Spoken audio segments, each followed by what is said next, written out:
Hey guys, it's Noah and welcome back to the Flashpricer YouTube channel. In this video, we're going to be going over our brand new feature, which is Yo-Yo Repricing. So what is Yo-Yo Repricing? Yo-Yo Repricing is where, let's say you're selling at a certain price, you can tell your repricer to bump your price up by a certain amount or to a certain amount, and it will hold it there for a certain amount of time and then drop it down. And you can have it do this every 90 minutes, every 3 hours, etc. Hence the term yo-yo, because you're going up and down. So what's the purpose of yo-yo repricing?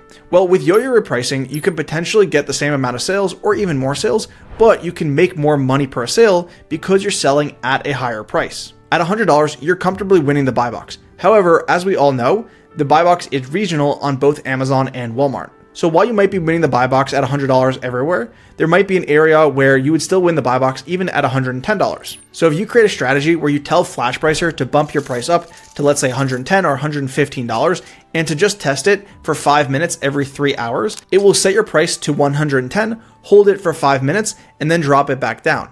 And what we've seen across plenty of users who use this strategy is that they're able to make sales at that higher price. So let's take a look at it in action. Here's an item that I was selling, and this is the Keepa chart for the price on Amazon.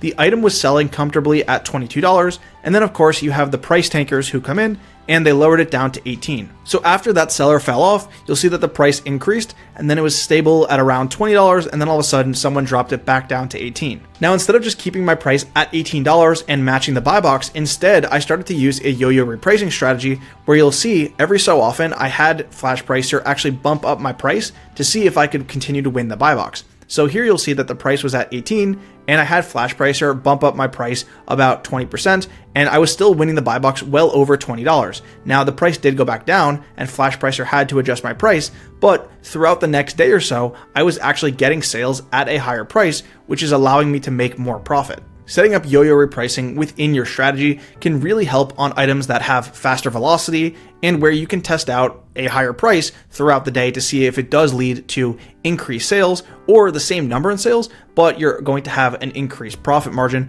on those items. Let's go over how to set up yo-yo repricing within your strategy, as well as where you might want to use this on different marketplaces like Amazon or Walmart. So what you're going to do is just head to your dashboard, and then you're going to click on strategies, and you're going to click the strategy that you want to apply this to. So once you're on the strategy that you want to change, you're then going to press right here to the 3 dots to edit it, or you can create a new strategy and set up yo-yo within there. I'm going to be doing it on a pre-existing strategy. So I'm going to click right here, and then I'm going to do edit. And then from there, it's going to open up. So if you have Amazon and Walmart, you'll see them right here, and you can choose to set it up for each channel, as well as we also offer Amazon Business. And if you want that enabled, you can message our support. From there, just click your channel, click what type of sellers you are, and then press continue. And then everything else looks the same, but if you scroll down, you're then going to see yo-yo repricing, which is right here. So it says yo-yo price lift, and we call it also spiral up internally. So the other good thing about yo-yo repricing is that not only does it let you test the price at higher price points and to see if you can capture those sales, but it also lets you stop price spiraling, which is why we do call it spiral up. Because let's say you have 5 sellers on a listing and all of those repricers are set to undercut by a penny.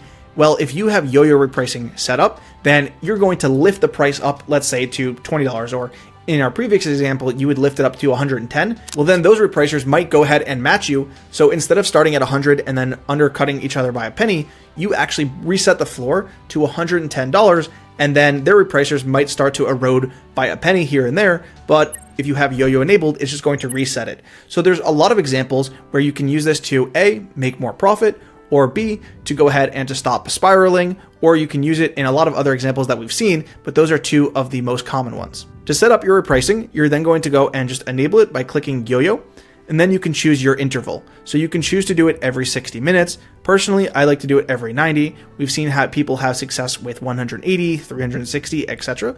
But for this example, let's say I'm going to do 90. So after you choose the interval, you're then going to choose what you want your price to do. So do you want it to add a certain amount? Do you want to subtract a certain amount?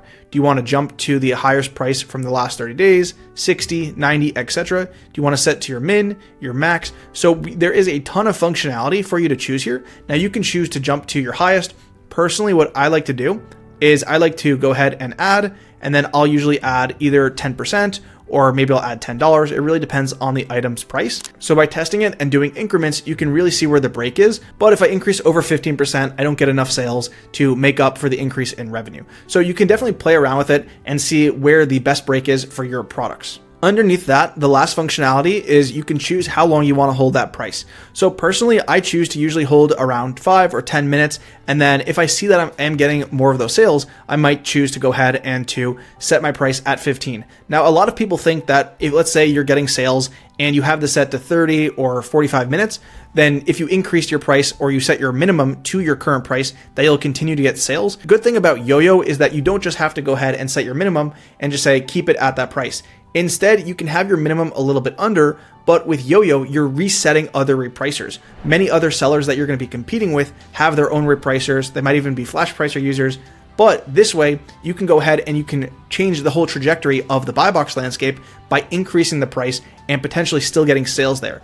And if not, then with Yo-Yo, it's just going to bring your price back down, so there really isn't any loss. Once you're done, just press continue, and then it's going to be set up for that strategy. Now you can set this up within all the different strategies that you have for both Amazon and Walmart. Yo-Yo works a little bit better on Amazon in my personal opinion, and from what I've seen in my business. However, I have started to see increased sales on Walmart using Yo-Yo strategies because of the fact that the buy box is so regional. So that's going to be it for this video. We really hope that you're going to try this out in your business and see as much success as other sellers who have used Flashpricer and who have started to use this in their business have. As always, thanks for watching. Be sure to go ahead and also check out Flashpricer in the link down below, and I'll see you guys in the next video. Peace.